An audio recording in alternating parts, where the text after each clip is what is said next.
gain. Never attempt to control others.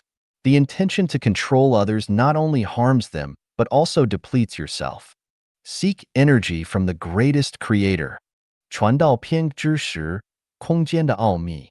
The chapter of preaching Tao, Article 10, The Mysteries of Space. Tao 1, July 15, 2006. Translation edited by Qin Yu. The magical experience lies in exploring space. The larger your mind, the larger the space. The vast, boundless space allows you to spread your wings of imagination and fly beyond the speed of light.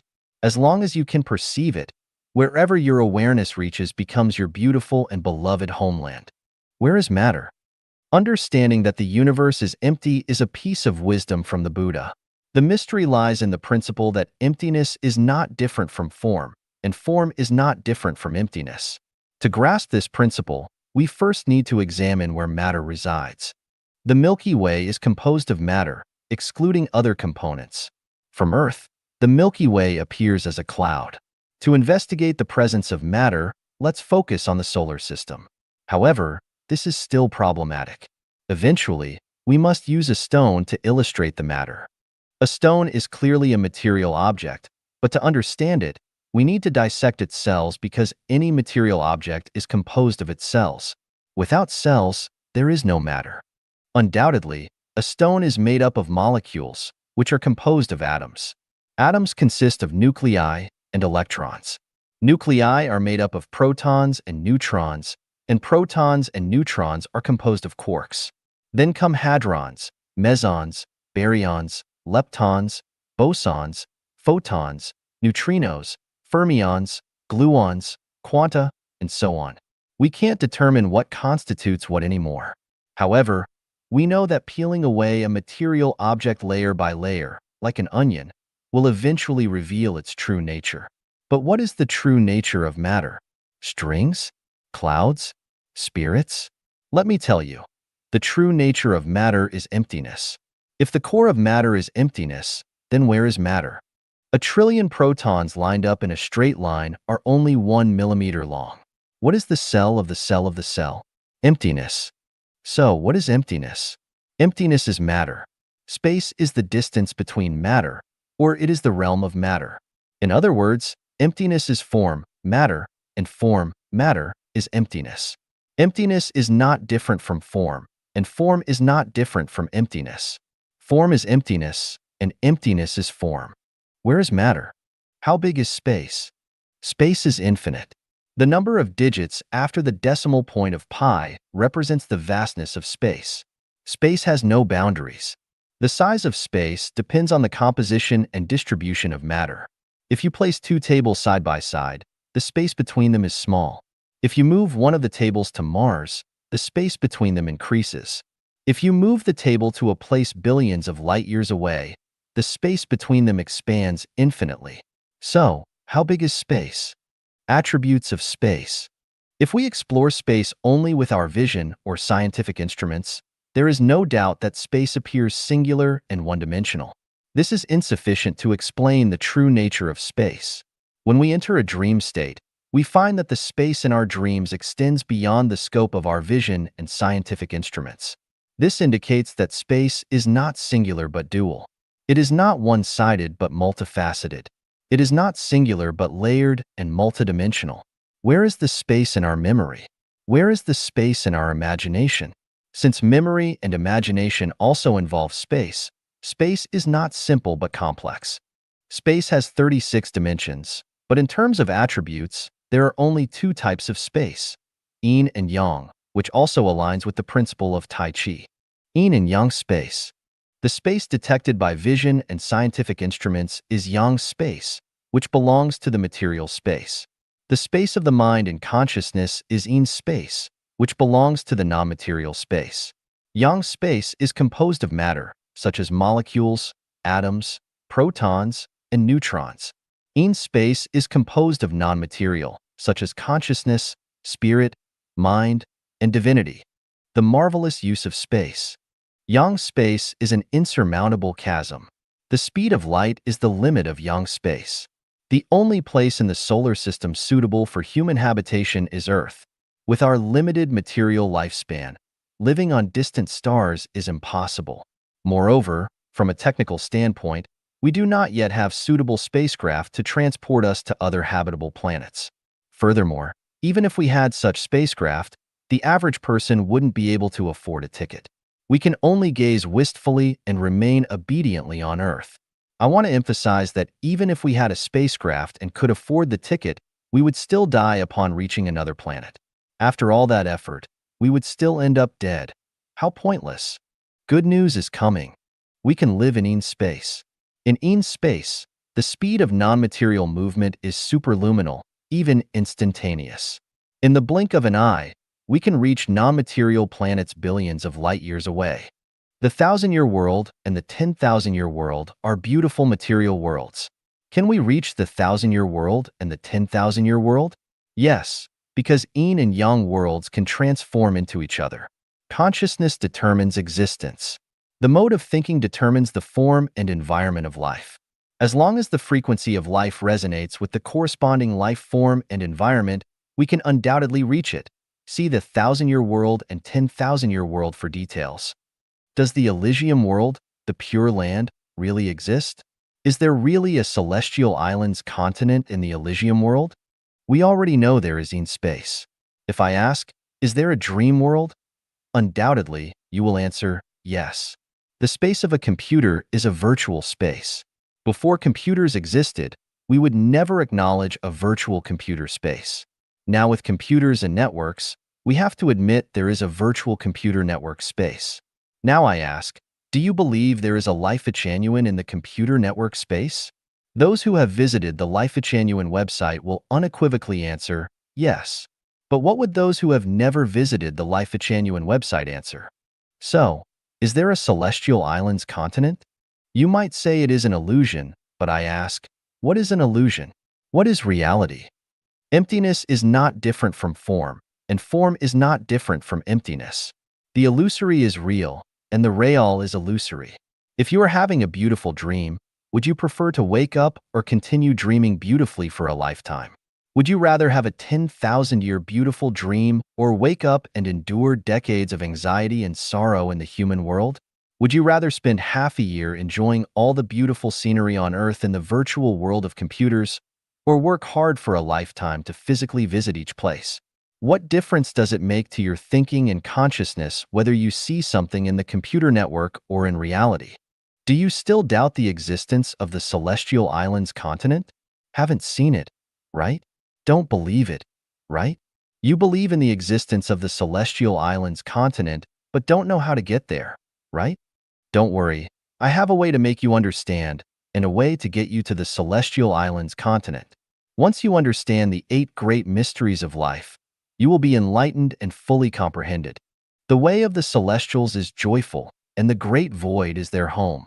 All right, I can only explain the mysteries of space up to here. Whether you can understand the rest depends on your fortune and affinity with the celestials. Isn't it fun? 传道篇30, 什么是道道在哪里? The chapter of preaching Tao, Article 30. What and where is Tao? Xiefeng. August 5, 2007. Translation edited by Qin Yu.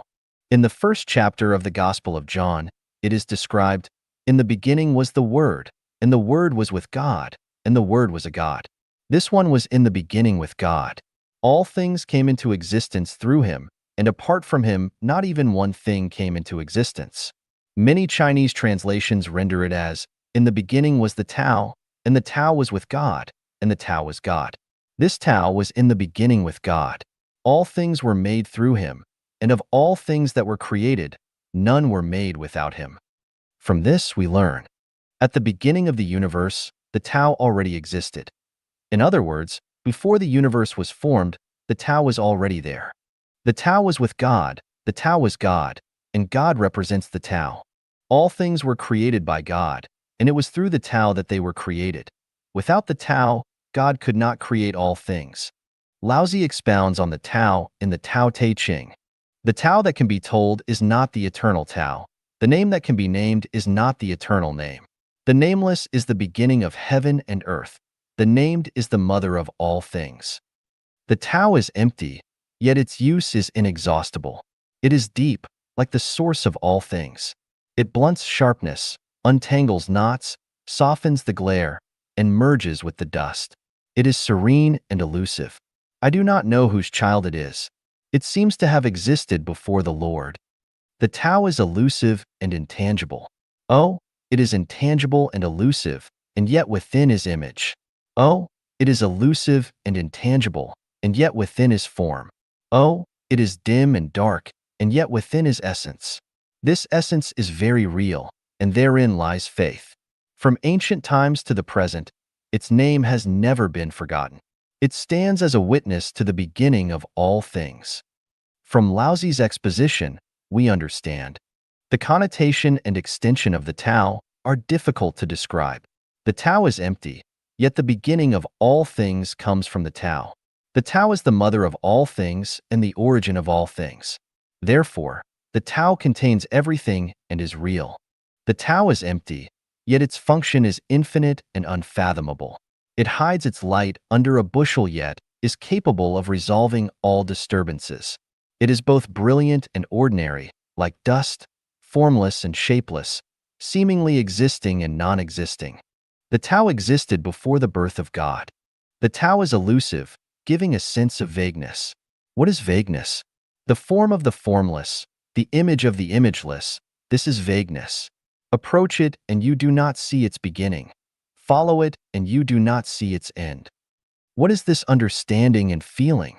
It is a state of holograph, boundless, with no fixed rules or modes, seemingly disordered yet orderly, containing image, substance, essence, faith, emotion, and righteousness. Buddha Shakyamuni in the Diamond Sutra reveals, all forms are illusory.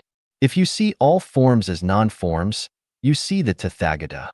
Those who see me by outward appearance and seek me in sound are treading the heterodox path and cannot perceive the Tathagata. The Tathagata comes from nowhere and goes nowhere, hence the name Tathagata. From Buddhist teachings, we understand. The Tathagata is the Tao, and the Tao is the Tathagata. Though the names are different, their essence is the same. Combining the expositions from the Bible, Tao Te Ching, and Diamond Sutra, we can fundamentally understand that the Tao has the following attributes. The Tao is the Tathagata, the mother of the universe, and the origin of all things. The Tao is the divine source. The universe and all things were created by the divine through the Tao. The Tao is empty, yet it contains all things, just as the Heart Sutra states, form is emptiness, and emptiness is form. The Tao can transform the universe and all things. The universe and all things are within the transformation of the Tao. The Tao is one. The entire universe is the Tao. Any object, life, or phenomenon is the Tao. Therefore, the universe is a hologram. The Tao is a holograph. Everything is within the Tao. It may appear disordered on the surface, but internally everything is orderly. The net of heaven has large meshes, but it lets nothing through. The Tao has essence, faith, emotion, and righteousness. The Tao is not unfeeling or untrustworthy. All the laws of nature are manifestations of the Tao. The birth, aging, sickness, and death of humans, as well as the rise and fall of human society, are also manifestations of the Tao. So, where is the Tao? The answer: the Tao is in everything. The Tao is in eating, drinking, defecating, walking, sitting, and lying down. The Tao is in the growth, flowering, and fruiting of plants. The Tao is in fighting, brawling, stealing, and robbing. The Tao is in turbulent waves, storms, and lightning. The Tao is in the flight of birds and the foraging of fish. The Tao is in the heartbeat of lovers and the anger of enemies. The Tao is in people's interactions and arguments. The Tao is in the rise and fall of the stock market and the bankruptcy of companies. The Tao is in the change of regimes and the rise and fall of dynasties. The Tao is in birth, aging, sickness, death, happiness, and sorrow. The Tao is in dreams. The Tao is in illusions. The Tao is in water. The Tao is in the mountains. The Tao is in the sky. The Tao is in the soil. The Tao is in the brain. The Tao is in the heart. The Tao is in the past. The Tao is in the future. The Tao is in all times and spaces. The Tao is in all things. How to seek the Tao. Please see the next article, How to Seek the Tao. 传道篇31, 如何求道. The chapter of preaching Tao, Article 31, How to Seek the Tao. Xiefeng. August 6, 2007.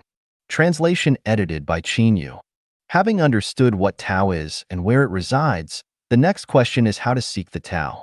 There is a famous saying in Taoism, fish are in water and people are in Tao, meaning that Tao exists within people and people exist within Tao. Therefore, seeking Tao is like searching for a donkey while riding on one.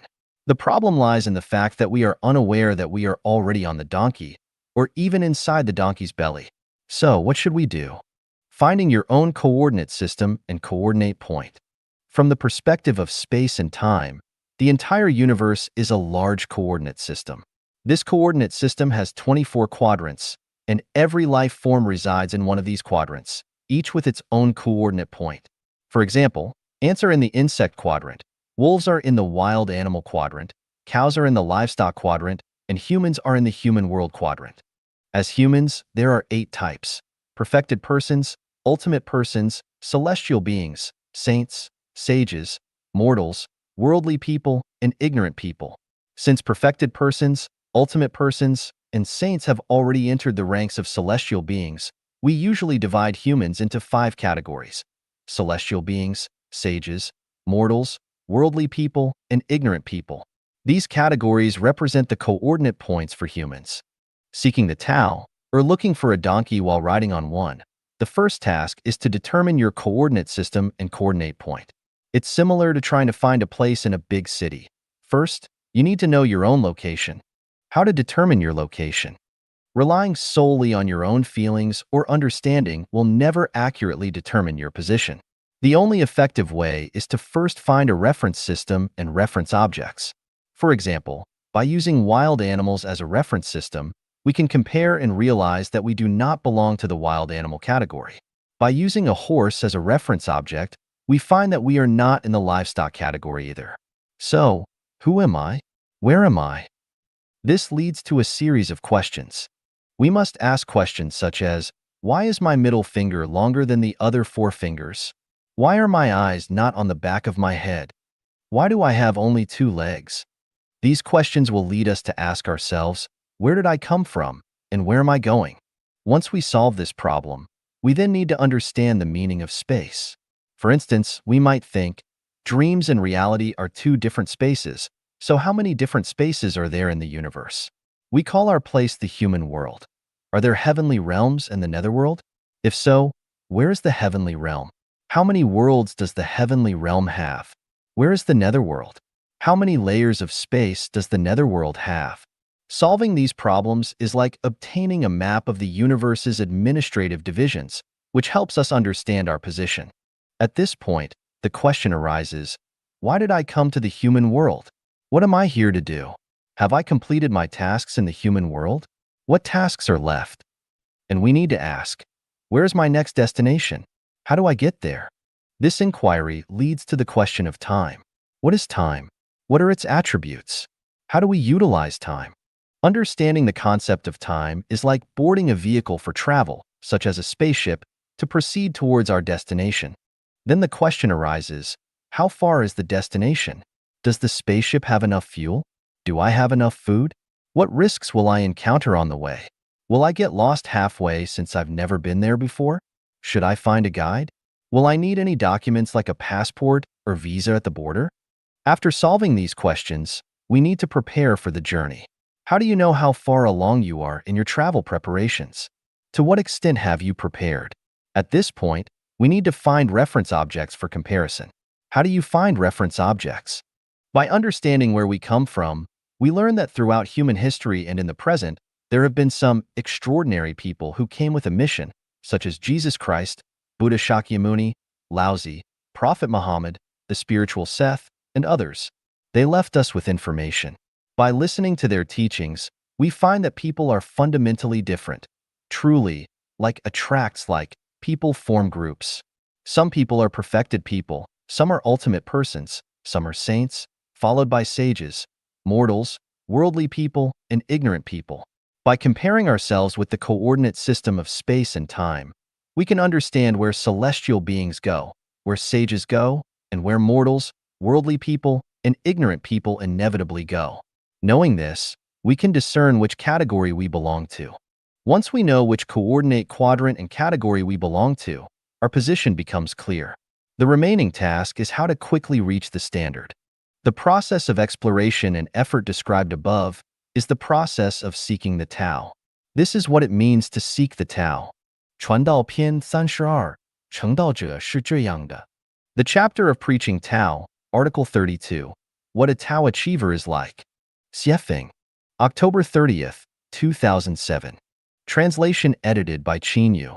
Why does Jesus Christ weep, laugh, feel sad, get angry, experience rage, and cry out in pain? Does the Son of the greatest Creator, God, also have emotions like ordinary people? Jesus is a Tao achiever. He is the way, the truth, and the life.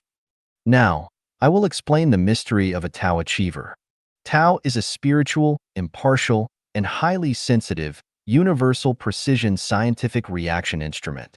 Tao governs the formation, existence, decay, and emptiness of all life and things across all space and time, and ensures their orderly operation and evolution.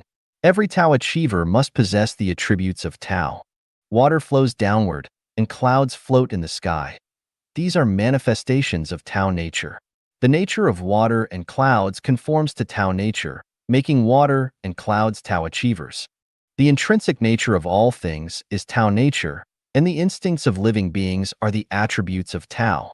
Anything or any life form that deviates from its intrinsic nature and instincts is going against Tao. Anything or any life form that operates according to its nature and instincts is following Tao.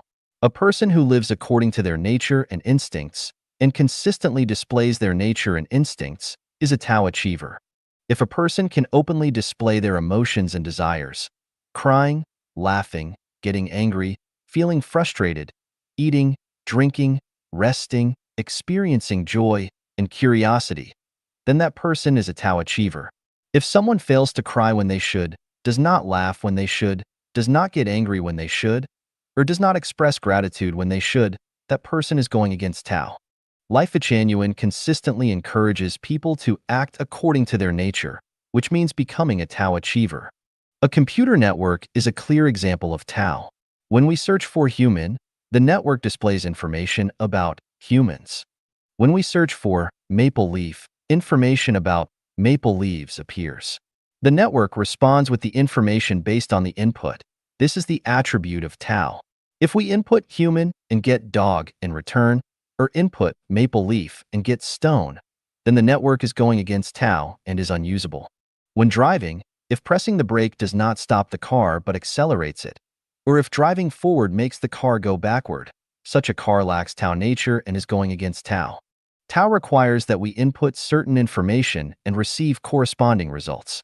If the result is not returned, or if it is completely different from the input information, then we are going against Tao.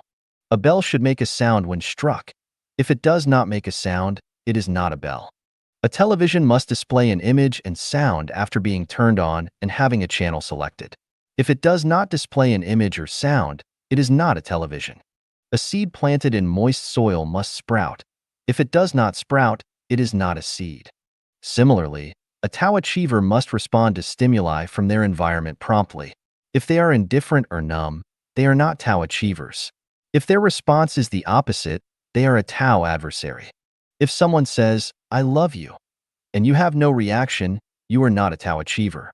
If you not only fail to show love in response, but you also display disdain or hatred, you are a Tao adversary. If someone slanders or insults you, attacking you personally, you must instinctively protect yourself and resist. This makes you a Tao achiever. If you not only fail to fight back, but also endure and feel grateful, you are a Tao adversary.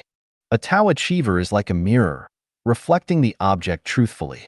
The external scenery may be ever-changing, and you must also reflect that change without distortion.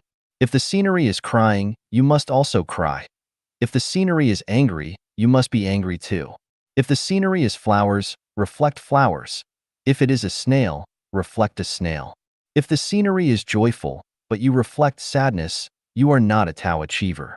A Tao achiever is essentially empty and does not possess love or hatred.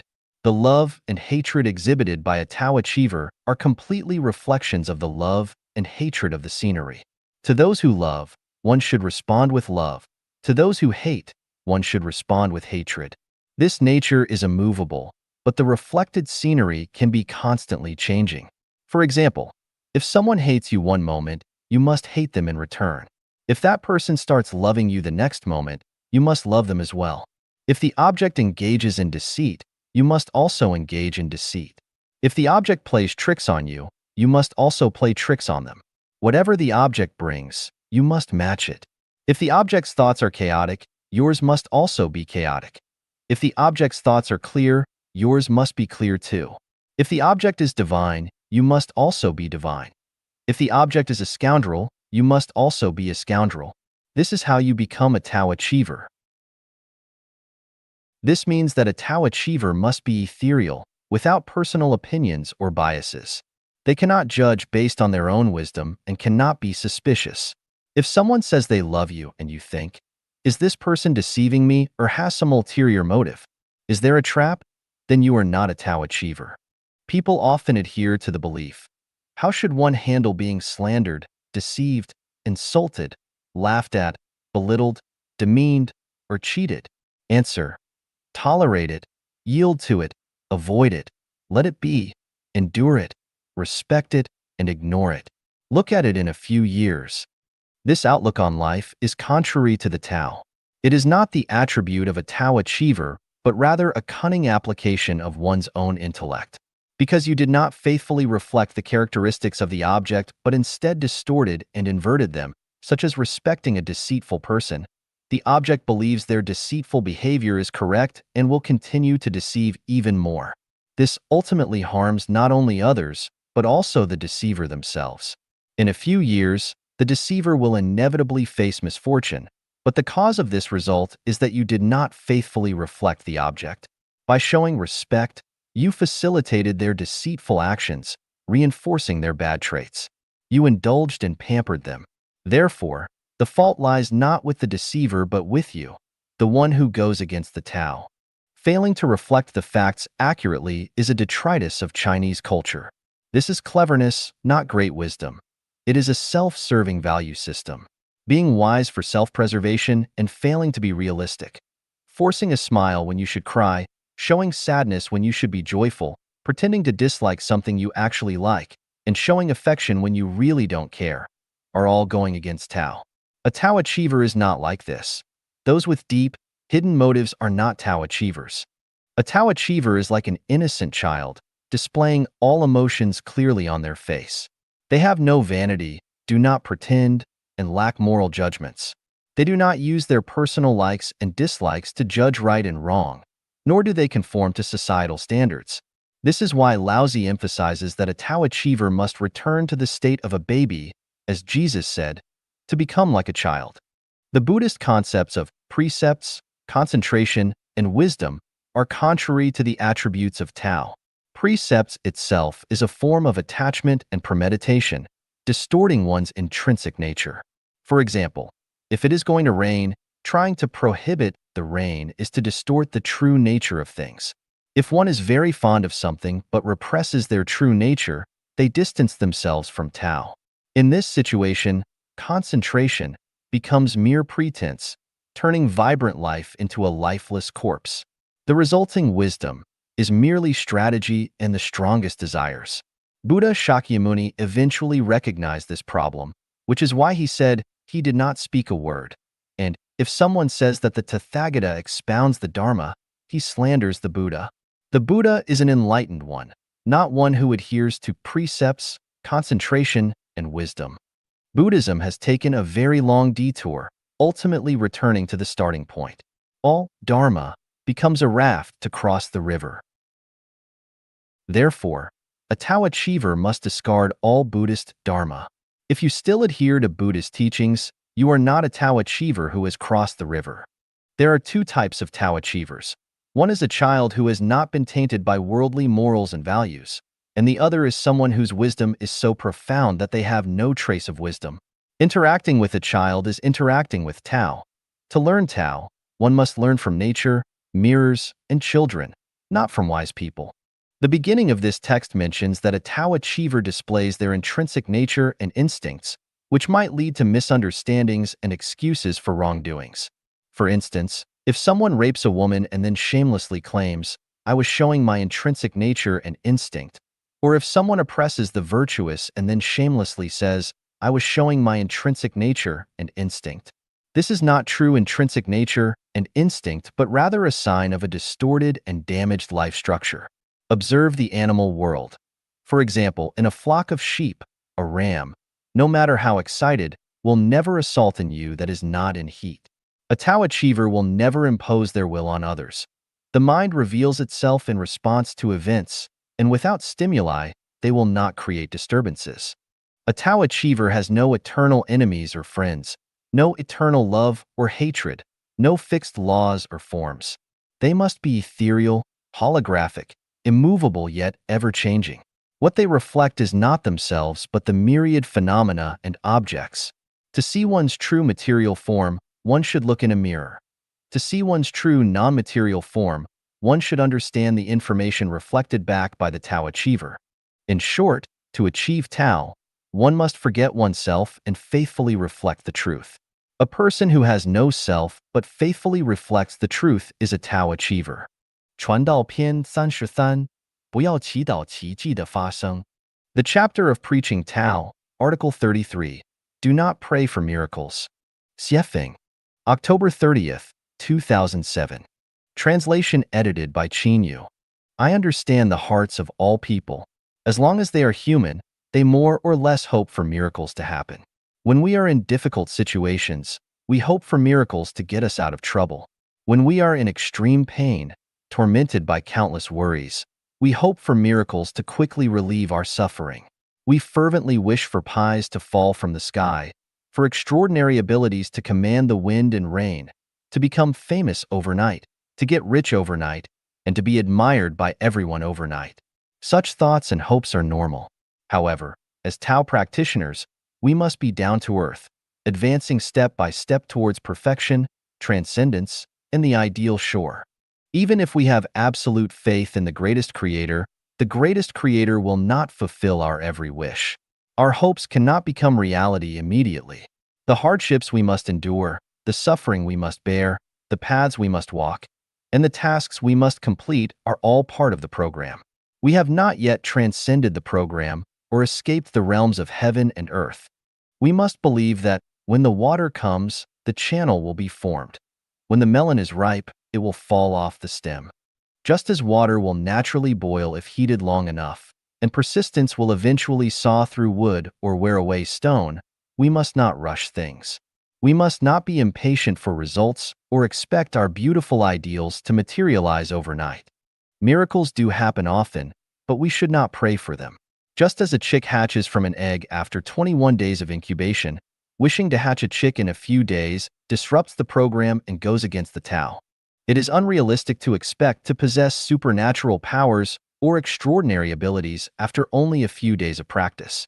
It is even more unrealistic to pray for Jesus to help us escape all difficulties right after becoming a Christian. Similarly, expecting to gain the Buddha's eye or the insight of enlightenment immediately after entering Buddhism, or hoping to master all the secrets of life and become a celestial being in a day after entering Life Genuine, is also unrealistic. Do not focus too much on the results, as this will delay your progress. Do not calculate how far you have walked or how much you have done. Just focus on each step you take and each task you perform in the present moment. Otherwise, you will never reach your destination. To maintain the ordinary is extraordinary, while pursuing the extraordinary ultimately leads to ordinariness. Those who chase miracles will never achieve them, while those who adhere to the ordinary will eventually witness miracles. Understand that Tao has its own processes. The Tao is the process itself. By following the process, your ideals will eventually come true. Avoiding the process leads to disorder, where miracles might occur but can be harmful, causing loss of normalcy and leading to obsession.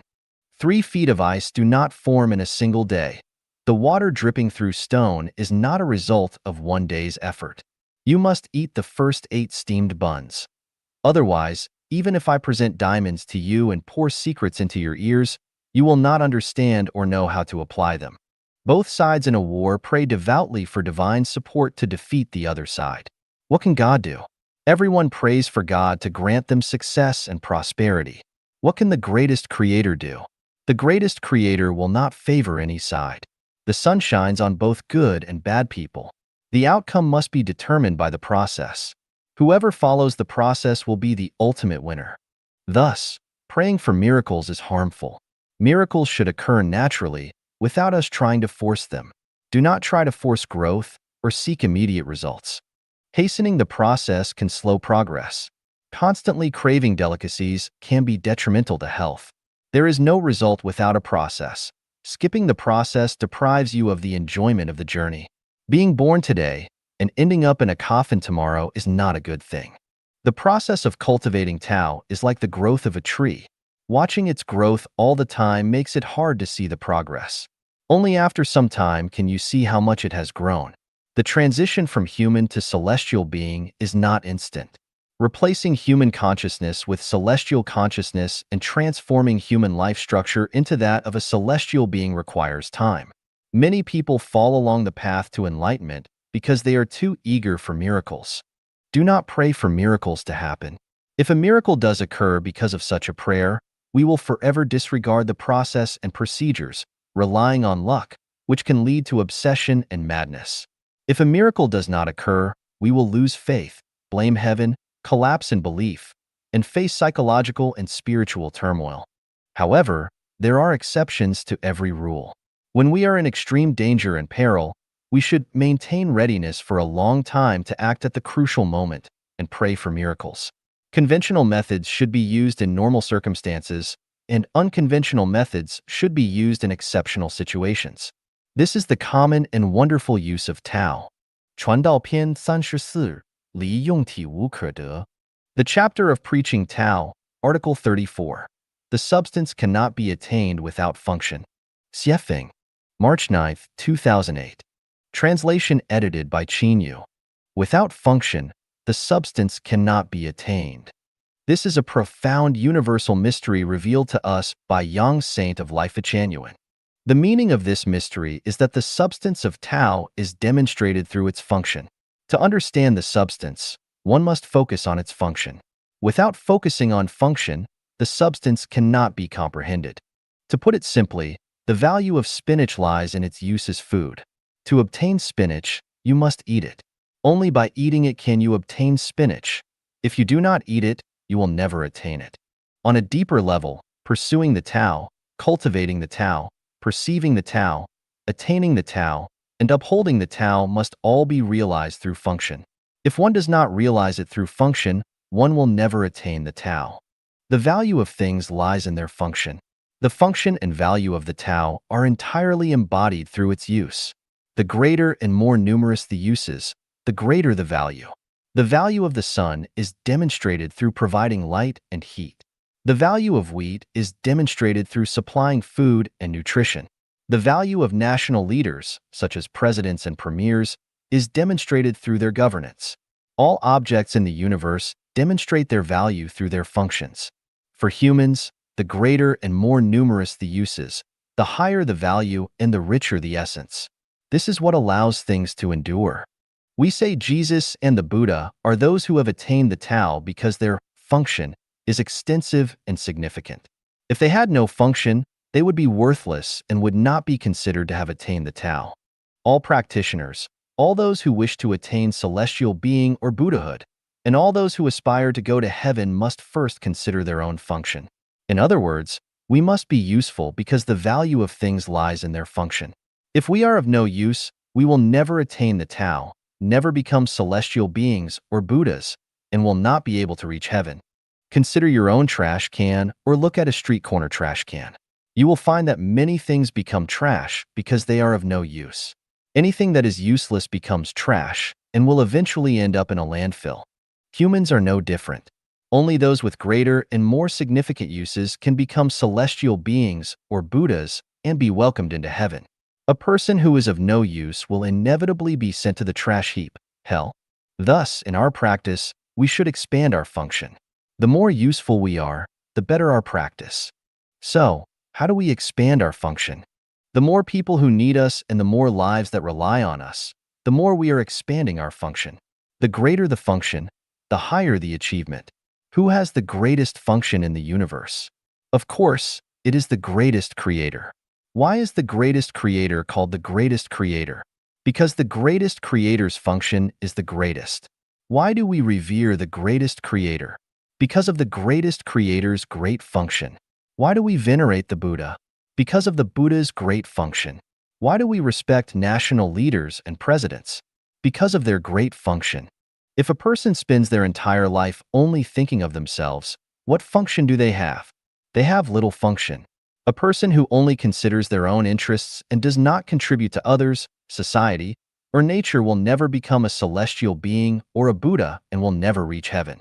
If we spend all day reciting scriptures, worshiping the Buddha, meditating, practicing, retreating for cultivation, and engaging in philosophical speculation, but do not demonstrate our function to others, to society, and to nature, then I can confidently say that you are a person of no use. You will not only fail to reach heaven, but may end up in hell because, without function, the substance cannot be attained. If you do not demonstrate your function and claim that you are seeking the Tao, you want to attain the Tao, it is mere daydreaming and wishful thinking. In Buddhist teachings, there is a term called self-enlightened person, referring to those who focus only on achieving their own enlightenment without considering others, society, or nature. Now we should understand that a self-enlightened person will never attain enlightenment because such a person is of no use. What is something that is of no use? Answer: something of no use is trash. People often speak of someone as a hidden dragon or a great recluse, a high-level person who has attained the Tao. Yes, I acknowledge that, but if they do not demonstrate their function to others, to society, and to nature, then what are they? What use do they have? None. They are the most foolish and useless people in the world.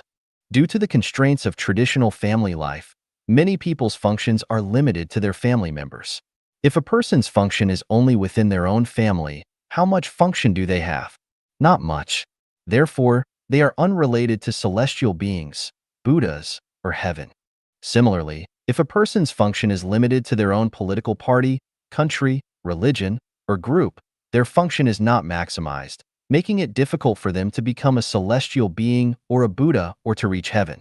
Only those who revere the greatest creator, life, and nature, and wholeheartedly dedicate themselves to serving and contributing to all humanity can maximize their function. Only such people can become celestial beings or Buddhas and be allowed to live in heaven. Yang Saint of Life-Chanuen teaches us, creating the Life-Chanuen era is the best way to repay debts and the best shortcut to cultivating Tao. Why? Because only by dedicating oneself to creating the Life-Chanuen era for all humanity can one fully demonstrate their function. This is not an advertisement for Life-Chanuen, but a major secret to reaching heaven. Of course, many people may dismiss this and say that there are many theories like those of Life-Chanuen around the world. However, if you travel around the world, you will find no organization or group like Life-Chanuen, which dedicates itself so wholeheartedly to the cause of all humanity, and no theory is comprehensive and complete as that of Life-Chanuen. Only by demonstrating our function can we attain the Tao, because the value of things lies in their function. Without function, the substance cannot be attained. 宇宙三要素之三，能量传道篇44. The chapter of preaching Tao, Article 44, the three essential elements of the universe. Energy. Xiefeng. October 16, 2008. Translation edited by Qin Yu.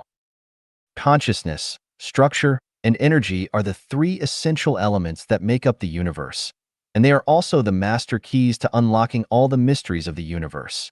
The summation of these three essential elements, consciousness, structure, and energy, represents the pinnacle of human wisdom. No one on earth can surpass this peak. The wisdom of Christ, Buddha, celestial beings, prophets, sages, and science is all encompassed within these three elements. They include all human wisdom accumulated over thousands of years because they represent the ultimate truth of the universe and the core mystery among all mysteries. Energy. Energy is one of the three essential elements of the universe. The universe is a vast energy field. Energy permeates everything. Everything except consciousness and structure is energy. Stars, planets, mountains, rivers, trees, stones, objects, and the human body are all collections of energy. Molecules, atoms, electrons, photons, and nucleons are also collections of energy. Everything we perceive through our eyes, ears, nose, tongue, and body is a manifestation of energy. The formation, existence, decay, and void of things, as well as the birth, aging, illness, and death of life, are all manifestations of energy transformation. All matter is energy, and all non-material is also energy. Therefore, the definition of energy is any matter or non-material that presents structural characteristics through attachment to a particular structure is called energy. Energy is the ability to maintain the state and change of things in life. The total energy of the universe is zero. Therefore, energy is divided into positive energy and negative energy, with their sum equating to zero. This aligns with the principles of Tai Chi and the movement principles of both macroscopic celestial bodies and microscopic fundamental particles. Energy is neutral. The energy used by gods, Buddhas, celestial beings, and humans is not significantly different from the energy used by demons and evil spirits. Types of energy. Energy is divided into positive energy and negative energy. Positive and negative energies are equivalent. Energy that promotes the generation and development of things in life is positive energy, while energy that leads to the decay and evolution of things in life is negative energy. Any energy that promotes the generation, transformation, and manifestation of things in life is considered positive energy. Any energy that leads to the disappearance, evolution, and cessation of things in life is considered negative energy. For instance, heat energy that promotes plant growth is positive energy, while heat energy that causes plant decay is negative energy. Physical energies include light energy, wind energy, water energy, thermal energy, electrical energy, magnetic energy, field energy, atomic energy, biological energy, and mechanical energy. The influence of ideologies, thinking power, concepts, thoughts, love and hate, aesthetic stimuli, images, visualized images, art, music, etc., are non-material energies. In other words, any energy that acts on matter is called material energy, while any energy that acts on the spirit and soul is called non-material energy. Thus, energy can be divided into three types: material energy, spiritual energy, and soul energy. No matter what type of energy, if it has not yet exerted its effect, it is potential energy.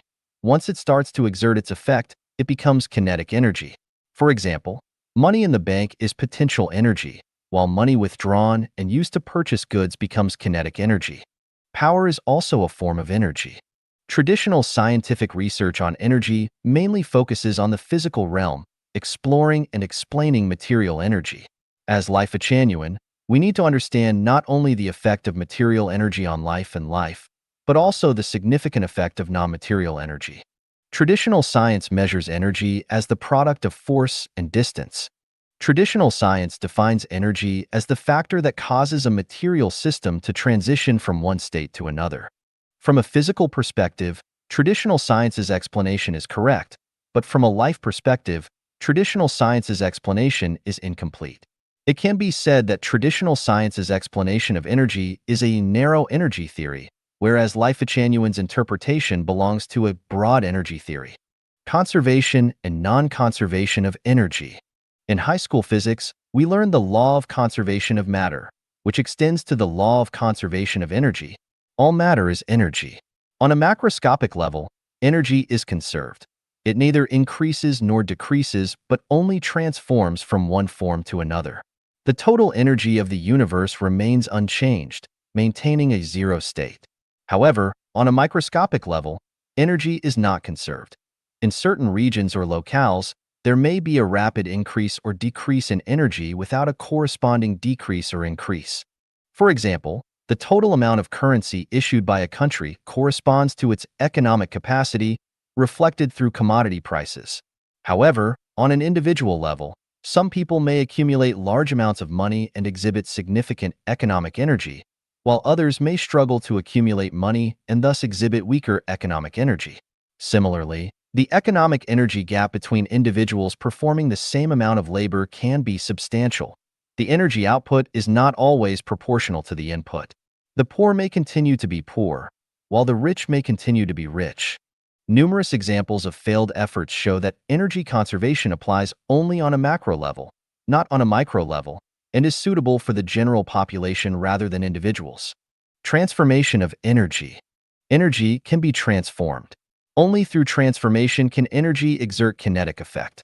Energy that cannot be transformed only has potential value. For instance, a battery transforms chemical energy into electrical energy, a car transforms chemical energy into thermal energy and then into mechanical energy, plants convert nutrients, water, and light energy into biological energy, and the human body converts combined biological energy into bodily activity.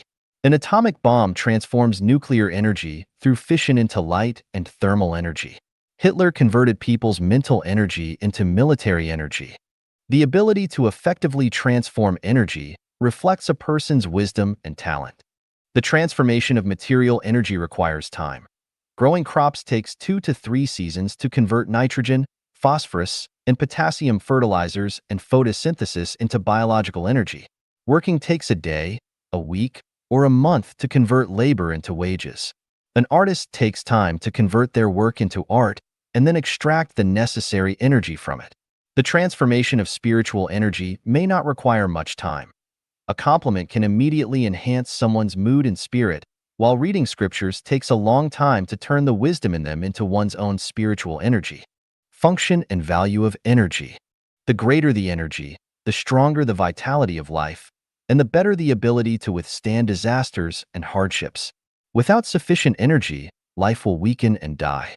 To live well, one must have enough energy to support oneself. To achieve sublimation, life must also absorb sufficient energy. Without adequate energy, all beautiful wishes and ideals are difficult to achieve. Therefore, absorbing and transforming energy is a significant aspect of life and one of the main factors in the evolution of life from lower to higher levels. Absorption and loss of energy. To remain energetic and full of vitality, a person must continually absorb energy and prevent energy loss. Energy includes both material and spiritual types. Material energy is absorbed through food and drink, while spiritual energy is absorbed through learning, opening wisdom, and aspiring towards a better future. A lack of material energy leads to weakness, fatigue, and illness, while a lack of spiritual energy results in lack of confidence, ambition, emotional coldness, and comfort-seeking. Overwork, disorganized living, arguments, illness, disasters, unhealthy interpersonal relationships, and greed lead to energy loss, while harmonious and orderly living can maintain long-term energy. Energy needed for life. The primary energy needed in life is material energy. In a commodity-based society, material energy is concentrated in money. With money, all material needs in life can be met. Therefore, one should not neglect the acquisition and accumulation of money, as this fundamental condition must be fulfilled before other aspects can be considered. Living in the world requires material energy, and relying solely on spiritual energy is insufficient for survival, let alone dignity and freedom. Those who live off charity lack personal dignity and live in a pitiable manner. As for how to obtain material energy and how much to obtain, it depends on a person's realm and ability. The 8 immortals cross the sea, each showing their own special powers. The secondary energy needed for life is spiritual energy, which can be acquired by setting lofty ideals, absorbing the wisdom of sages, and making friends with like-minded individuals. Energy needed for life. The primary energy needed for life is soul energy. Life does not need material energy. Money holds no value for life. Life is a spiritual, non-material structure, immortal, and reincarnated. The growth and continuation of life depend on soul energy, which comes from non-material sources. In higher life realms, soul energy comes from reverence for the greatest creator, life, nature, following the way of the greatest creator, love, affection, sexuality, the pursuit of a beautiful future, and entertainment. In lower life realms, soul energy comes from ego and self-preservation, hatred, jealousy, anger, greed, competition, opposition, and conflict. Significance of energy to life. Energy sustains life, provides vitality, and promotes reproduction. However, energy does not cause qualitative changes in life. For example, a cabbage will grow well with ample energy, becoming lush with thick leaves and abundant juice. Without enough energy, it will remain small and wilted. But no matter how much energy it absorbs, it will still be a cabbage. It will not turn into a tomato. Similarly, a person with substantial wealth and a rich material life will exhibit a distinguished and enviable lifestyle, but regardless of how much material energy they have, they remain human and cannot become a celestial being or a Buddha. Therefore, relying on energy absorption and accumulation to change the quality of life to become a celestial being or a Buddha is impossible. Someone who wishes to live in the kingdom of heaven as soon as possible should focus on perfecting their consciousness and optimizing their structure, not on absorbing and accumulating energy. This is because the quality of life is reflected in consciousness and structure, not in energy. Pastors, nuns, monks, and nuns may have no bank deposits, but the quality of their lives is not inferior to that of millionaires, and it is superior to the vast majority of material energy owners in secular society. The win-win method for energy. To absorb and gather energy, one must also learn to release it. Simply absorbing and gathering energy is selfish. Too much energy absorption and accumulation can harm the body and life. If you don't believe it, try eating 10 more steamed buns, or try inputting 350 V of electricity into a lamp designed for 220 V. A win-win method is to share your energy with more people. Sharing your energy not only does not lead to a loss of your energy, but actually increases it. Another win-win method is to release the energy of love. The more love energy you release, the more energy you will gain. The more conservative and selfish you are, the less love energy you will retain, and the more you will lose your own love energy. Mutual care, respect, assistance, and love are all win-win methods for energy. The diverse battles for energy. The essence of war is the struggle for energy. Competition in business is the struggle for energy. Power struggles, deceit, and intrigue are all struggles for energy. Quarrels and debates are essentially struggles for energy. Exploitation, suppression, and monopolistic practices are struggles for energy. Political contests, religious suppression of heresy, ethnic independence movements, family disputes, spousal arguments, lovers' jealousy, and backstabbing among peers, colleagues, and classmates are all struggles for energy. Everything that happens on the battlefield, in the marketplace, in officialdom, and in love affairs is a struggle for energy. Apart from the win-win methods for energy, the main activities of human society are struggles for energy. What energy is being fought over? The struggle is for material energy, spiritual energy, and soul energy. Wars mainly fight over material energy, quarrels mainly fight over spiritual energy, and religious suppression mainly fights over soul energy. Manifestation of energy. The strength of material energy is primarily manifested externally. If a plant has a lot of energy, it grows well. If a person has a lot of energy, their tone, posture, and lifestyle are different. If a country has strong energy, its currency can circulate widely, and it plays a crucial role in international affairs. Spiritual energy is mainly manifested in connotation. A person who is unflappable shows great spiritual energy. A saint is a saint mainly because of their rich spiritual connotation. A person who remains calm and collected in the face of storms has strong spiritual energy. A person who is relentless and unafraid of hardships and difficulties has abundant spiritual energy. Soul energy is mainly manifested in the human biofield. A person with great soul energy has a biofield with a colorful aura. The weaker a person's soul energy, the less color and aura they have. A person with strong soul energy can not only effectively resist diseases, but also fend off evil spirits. Defense against negative energy. False, evil, and ugly information and phenomena bring negative energy to people. Dirty, chaotic, and poor environments add negative energy to people. People who often complain about others and the environment bring negative energy. Disharmonious societies and groups bring negative energy. Noise, articles written by people with elusive thinking, and movies and pictures filled with scenes of horror, violence, and murder all bring negative energy. Absorbing too much negative energy will lead to a decline in the quality of life. The effective measure to defend against negative energy is to avoid it, stay away from it, and try not to come into contact with it. Focusing on structure. Energy is strange, varied, and complex. Blindly absorbing and accumulating energy is not only unhelpful but also harmful. Pursuing material energy is a characteristic of worldly people.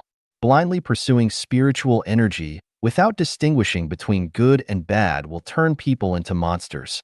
Absorbing soul energy indiscriminately will turn people into demons.